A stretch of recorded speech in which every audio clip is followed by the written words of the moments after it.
दिनांक 1 एप्रिल 2025चा दिवस होता। त्या दिवशी लोणी काळभोर पोलीस स्टेशन पुणे शहर या पोलीस स्टेशनला एक फोन आला। समोरील व्यक्ती म्हणला, रायवाडी रोड वडाळे वस्ती या ठिकाणी एक इसम जखमी व बेशुद्ध अवस्थेत पडला आहे। नक्की काय प्रकार आहे या प्रकाराची माहिती घेण्यासाठी लोणी काळभोर पोलीस स्टेशनचे पोलीस अधिकारी घटनास्थळी दाखल झाले। पोलिसांनी घटनास्थळी बारकाईने पाहणी केली तेव्हा तेथे काशीनाथ काळभोर वय 45 हा राहत्या घराबाहेर पलंगावर रक्ताच्या थारोळ्यामध्ये बेशुद्ध अवस्थेत पडलेला दिसत होता। प्रथमतः ॲम्ब्युलन्सद्वारे जखमी राजेंद्र काळभोर याला उपचारासाठी तेथील प्राथमिक आरोग्य केंद्र लोणी काळभोर येथे नेण्यात आले आणि बाकी डीबी स्टाफचे अधिकारी नक्की काय प्रकार असावा, हा घातपात आहे की चोरीच्या उद्देशाने केलेली मारहाण आहे, तसेच इतर काही गोपनीय माहिती मिळते का यासाठी चौकशी करू लागले। लोणी काळभोर येथील प्राथमिक आरोग्य केंद्राच्या अधिकाऱ्यांनी तो इसम उपचारापूर्वीच मयत झाल्याचे घोषित केले। त्यावरून लोणी काळभोर पोलिसांना निश्चित झाले की रवींद्र काळभोर याचा कुणीतरी अज्ञात व्यक्तीने अज्ञात कारणावरून खून केला असावा। तसेच मयताचे कारण काय असावे यासाठी पोस्टमॉर्टमसाठी सदरचा रवींद्र काळभोर यांचा मृतदेह वानवडी पुणे येथे पाठवला। पोलिसांनी त्यांच्या घरामध्ये चौकशी करायला सुरुवात केली। जेव्हा खून झाला होता त्यावेळी मृत रवींद्रच्या घरामध्ये आणखीन लोक असतात व काल रात्री शेवटचे त्यांना कुणी पाहिले असे अनेक प्रश्न उपस्थित झाले। संपूर्ण लोणी काळभोर पोलीस स्टेशनचे सर्व अधिकारी व सर्व कर्मचारी या परिसरात माहिती घेत होते। काही अधिकारी हे साध्या वेशामध्ये जाऊन हा प्रकार कुणी केला असावा, कोणावर संशय आहे याची माहिती घेत होते। पोलिसांचा सर्व संशय आता बायकोवरच गेला होता। पोलिसांनी तिला ताब्यात घेतले परंतु ती काही बोलत नव्हती। महिला पोलीस अधिकाऱ्यांनी तिला पोलिसी खाक्या दाखवतात ती पोपटासारखी बोलू लागली।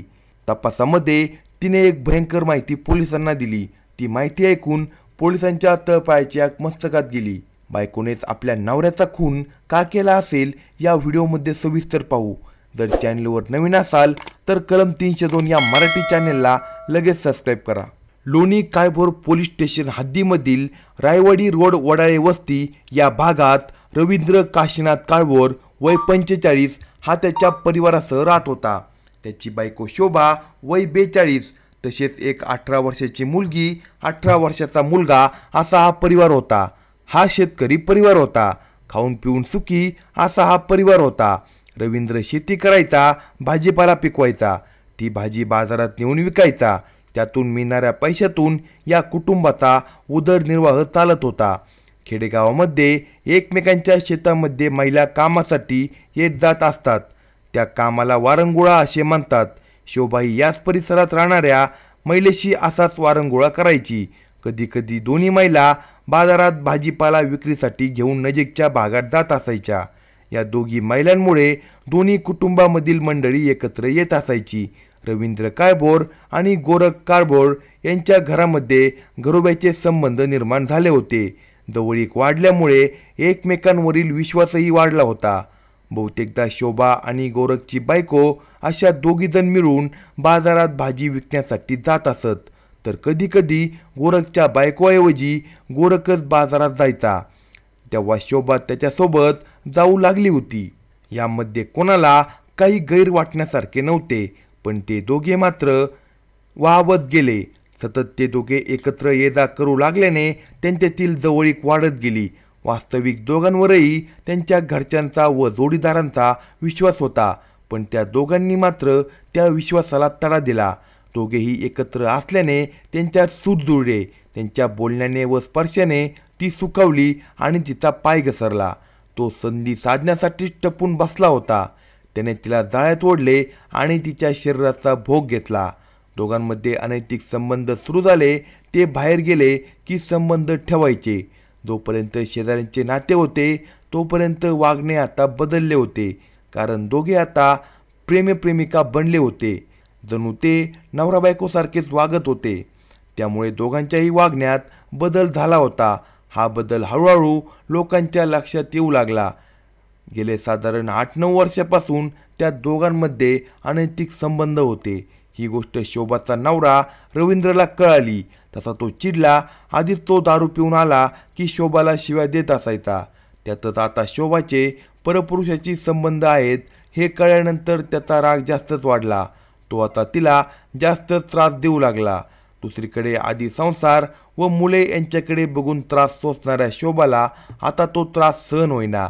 कारण तिला बाहेर नेऊन मनसोक्त शरीरसुख देणारा गोरख भेटला असल्यामुळे नवरा नसेल तर गोरख बरोबर मजेत राहता येईल असे तिला वाटू लागले होते. त्यामुळे ती गोरखला एकांतात भेटली की म्हणायची, तू रवींद्रचा काहीतरी बंदोबस्त कर, कारण रवींद्र हा आमच्या दोघांच्या संसारात फार मोठा अडसर झाला आहे. तिचे बोलणे गोरखलाही पटत होते, कारण तो पूर्णपणे तिच्या अधीन झाला होता. तिच्या देहासाठी तो काहीही करण्यास तयार होता. तिलाही तोच हवा होता. त्यामुळे ते दोघे आता रवींद्रचा काटा काढण्यासाठी प्लॅन करू लागले. ते संधी शोधत होते. साधारणपणे 8 दिवसापूर्वीच शोभाबरोबर रवींद्रने शिवीगाळ करून भांडणे काढली होती. त्यामुळे शोभा आपल्या दोन्ही मुलांना घेऊन आपल्या माहेरी थेऊर येथे गेली होती. ती गेली असली तरी ती फोनवर सतत गोरखशी संपर्क करत होती.